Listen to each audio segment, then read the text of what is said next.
Syederalun Polresta Banda Aceh menggelar zikir akbar dan doa bersama di halaman Mapolres setempat pada Minggu 20 Oktober 2024. Kegiatan ini digelar dalam rangka menjaga rangkaian Pilkada 2024.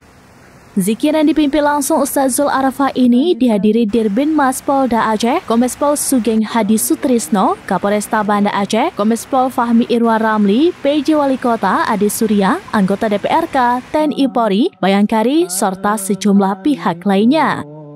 Selain itu, juga dihadiri para pasangan calon wali kota dan wakil wali kota Banda Aceh yang akan bertarung dalam Pilkada tahun ini, termasuk para pengusung dan pendukungnya.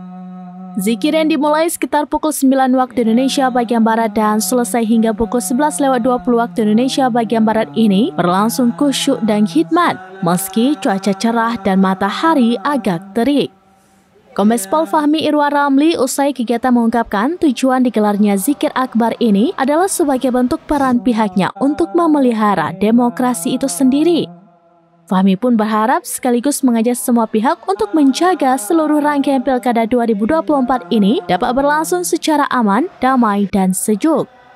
Sementara PJ Wali Kota Banda Aceh Adi Surya mengapresiasi Polresta Banda Aceh bersama jajarannya yang telah menggelar dan menginisiasi kegiatan ini.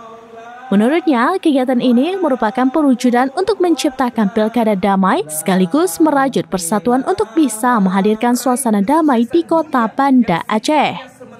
Dirinya pun menghimbau seluruh ASN yang ada di lingkungan Pemko Banda Aceh untuk menjaga netralitas untuk mendukung Pilkada damai sebaik-baiknya. Dalam penggalan tausiahnya, Ustaz Zul Arafah juga sempat mengingatkan semua pihak agar tidak sogok-menyogok atau melakukan serangan fajar saat waktu pemilihan nanti. Dalam momen kegiatan zikir akbar dan doa bersama untuk Pilkada Damai 2024, Kapolresta bersama Ketua Bayangkari Cabang Kota Banda Aceh menyerahkan santunan kepada anak yatim. Dari Banda Aceh, Henry, Sulambinews.com.